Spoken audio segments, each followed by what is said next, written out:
What is the fact about the water?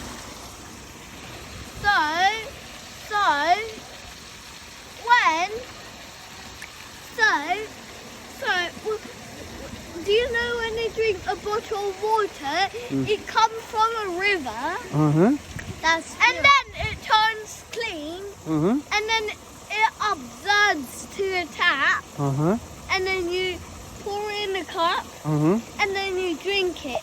Okay. I got another fact about waterfalls, like that one over there.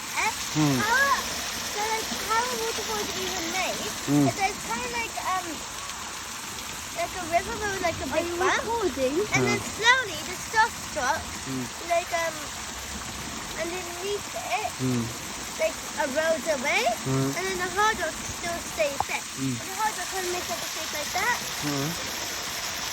and then